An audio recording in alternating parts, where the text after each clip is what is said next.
Student, आज का हमारा टॉपिक है एंडोक्राइन सिस्टम। हम पीछे नर्वस कोऑर्डिनेशन कंप्लीट कर चुके हुए हैं। अब हमारा नेक्स्ट टॉपिक जो है वो है एंडोक्राइन सिस्टम। सबसे पहले इसका इंट्रोडक्शन लेते हैं। एंडोक्राइन सिस्टम जो होता है यह बहुत सी एक्टिविटीज़ को कंट्रोल करता है हमारी बॉडी में, जैसे कि ग्रोथ, रिप्रोडक्शन, ग्लूकोज का लेवल मेंटेन करता है ब्लड के अंदर, और इसके अलावा जो है रीअब्जॉर्प्शन करवाता है वाटर की किडनी से। तो एंडोक्राइन सिस्टम जो है वो बहुत इंपॉर्टेंट रोल प्ले कर रहा है बॉडी फंक्शनिंग में, मतलब फिजियोलॉजी जो है वो रन करने में बहुत इंपॉर्टेंट रोल प्ले कर रहा है। इसके अलावा जो है हार्मोन्स अगर देखें तो हार्मोन्स क्या होते हैं, स्पेसिफिक मैसेंजर होते हैं, मॉलिक्यूल्स होते हैं जो कि सिंथेसाइज किए जाते हैं एंडोक्राइन ग्लैंड से, एज वेल एज सिक्रेट किए जाते हैं। इनको केमिकल मैसेंजर भी बोला जाता है। ये एक्चुअली हमारे बॉडी में फंक्शन को रेगुलेट कर रहे होते हैं। तो एंडोक्राइन सिस्टम जो है ओवरऑल क्या कर रहा है, यह भी कोऑर्डिनेशन का काम कर रहा है, किसके साथ मिलके, हार्मोन्स के साथ मिलके, as well as under the nervous coordination. ये दोनों मिलके काम कर रहे होते हैं। हम ज़रा डिटेल में आगे चलते हैं। एंडोक्राइन सिस्टम में जो है वो टू सिस्टम जो है वो फर्दर काम कर रहे होते हैं। एंडोक्राइन सिस्टम में एक्सोक्राइन सिस्टम होता है और एंडोक्राइन सिस्टम है, और उसमें जो ग्लैंड्स काम करते हैं उनको एंडोक्राइन ग्लैंड्स या एक्सोक्राइन ग्लैंड्स बोला जाता है। एंडोक्राइन ग्लैंड्स जो हैं ये वो ग्लैंड्स होते हैं जो डक्टलेस होते हैं, और ये अपनी सिक्रीशन या हार्मोन्स जो हैं डायरेक्ट ब्लड में पोर आउट करते हैं।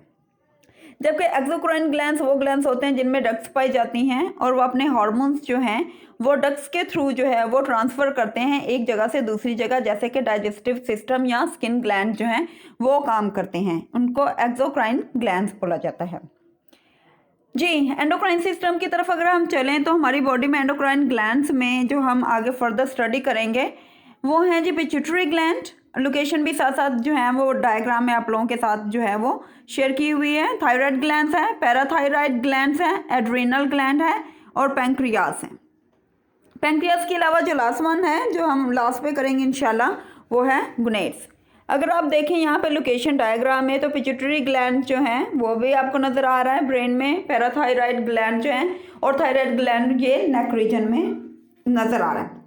पैंक्रियास ग्लैंड जो है वो डाइजेस्टिव सिस्टम से रिलेटेड होता है, as well as adrenal gland kidney के ऊपर पाया जा रहा है, ओवरीज फीमेल्स में होती है और टेस्टिस जो है वो मेल में पाई जाती हैं। जी, आगे देखिएगा एंडोक्राइन सिस्टम में जो हम सबसे पहले डिस्कस करने वाले हैं ग्लैंड वो है पिट्यूटरी ग्लैंड। पिट्यूटरी ग्लैंड जो है वो मटर के साइज के बराबर होता है और ये हाइपोथैलेमस के साथ अटैचमेंट शो करता है। इसमें जो हार्मोन्स प्रोड्यूस होते हैं पिट्यूटरी ग्लैंड में, वो हार्मोन्स जो हैं वो क्या करते हैं, एंडोक्राइन ग्लैंड्स के दूसरे जो ग्लैंड्स होते हैं उनकी सिक्रीशन जो होते हैं, पिट्यूटरी ग्लैंड की जो सिक्रीशन होती हैं वो फर्दर एंडोक्राइन ग्लैंड के जो सिक्रीशन है उनको कंट्रोल करती हैं। इसलिए इसको मास्टर ग्लैंड भी बोला जाता है कि ये ना सिर्फ अपनी सिक्रीशन क्रिएट करता है बल्कि इसकी सिक्रीशन जो है वो दूसरे एंडोक्राइन ग्लैंड्स को भी जाके कंट्रोल कर रही होती हैं। कुछ हार्मोन्स जो हैं वो टिश्यूज और बॉडी के ऊपर जो हैं वो डायरेक्ट जो है वो क्या करती हैं, एक्ट करती हैं, और कुछ हार्मोन्स जो हैं ऐसे हार्मोन्स जो बॉडी के ऊपर डायरेक्ट काम कर रहे होते हैं, मतलब फंक्शन कर रहे होते हैं, उनको सोमैटोट्रोपिन हार्मोन बोला जाता है, मतलब वो ग्रोथ हार्मोन से रिलेटेड होती हैं। जी, यहाँ पे ज़रा देखिएगा एंडोक्राइन सिस्टम में हम लॉब्स देखेंगे पिट्यूटरी ग्लैंड के। यहाँ पे 2 लॉब्स जो हैं वो डिस्कस किए गए हैं। वैसे 3 लॉब्स होते हैं लेकिन आपकी बुक में सिलेबस में 2 लॉब्स डिस्कस किए गए। First one is anterior lobe है and the second one is posterior lobe. अगर आप यहाँ पे देखें तो जो आपको ऑरेंज कलर में नजर आ रहा है that is the interior pituitary lobe of pituitary, जबकि पोस्टीरियर पिट्यूटरी भी जो आपको ब्लू कलर में नजर आ रहा है वो नजर आ रहा है, और ये किससे रिलेटेड है, आगे ऊपर अटैच हाइपोथैलेमस से। जी, फर्स्ट वन देखिएगा हार्मोन्स जो होते हैं इंटीरियर लॉब में, इसमें जो फर्स्ट वन होता है दैट इज द सोमैटोट्रोपिन हार्मोन, इसको ग्रोथ हार्मोन्स भी बोला जाता है। इसके अलावा ये क्या करता है, ग्रोथ ऑफ बॉडी जो है बॉडी पार्ट्स उसकी ग्रोथ को इन्हेंस करते हैं, प्रमोट करते हैं।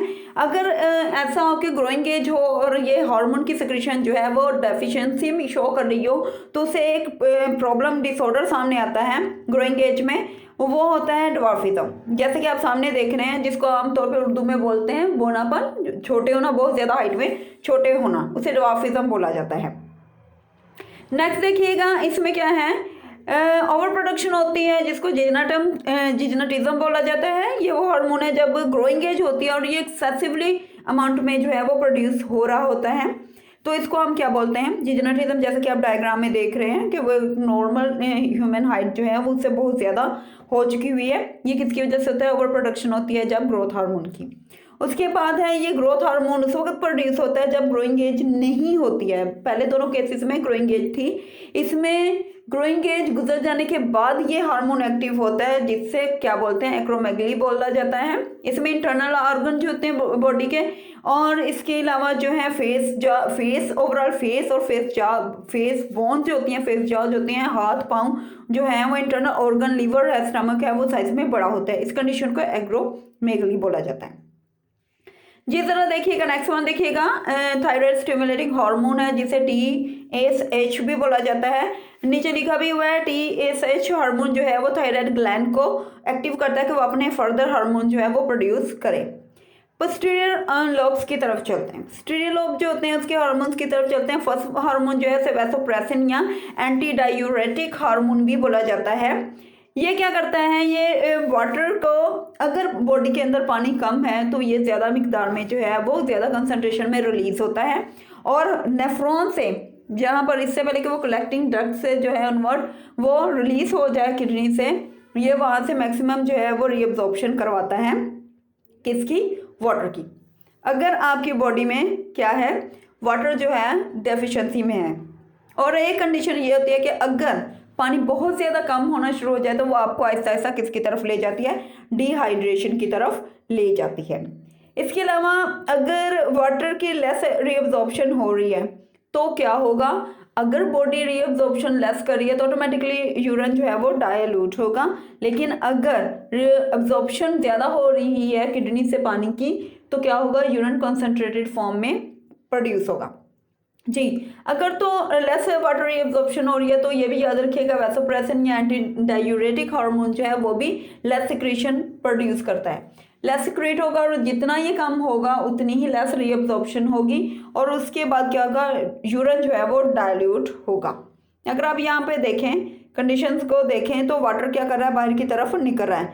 एक्चुअली ये बाहर की तरफ जो निकल रहा है ये कहाँ पे जा रहा है, ये जा रहा है आपके ब्लड में, और ये कहाँ से, नेफ्रॉन से वाटर रीअब्जॉर्ब करवाया जा रहा है। अगर पानी वहाँ से निकलता जाएगा नेफ्रॉन से, किडनी से, तो क्या होगा, यूरिन जो है वो डायलेटेड फॉर्म में आएगा।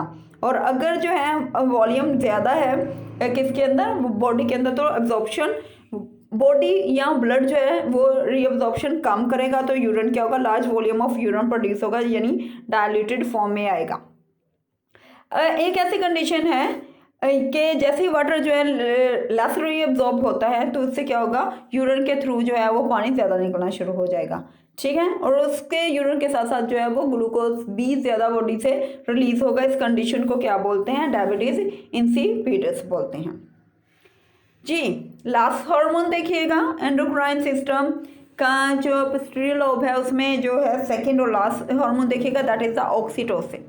ये हार्मोन जो होता है ये फीमेल में एक्टिव होता है और उनमें ही रोल प्ले करता है। ये यूट्रस वॉल की जो है कॉन्ट्रैक्शन और रिलैक्सेशन में हेल्प आउट करता है, किसमें, ड्यूरिंग चाइल्ड बर्थ में। और ये किसके लिए, सेकेंड इसका फंक्शन देखिएगा कि ये इंजेक्शन ऑफ मिल्क भी करवाता है ब्रेस्ट में for the feeding of young one.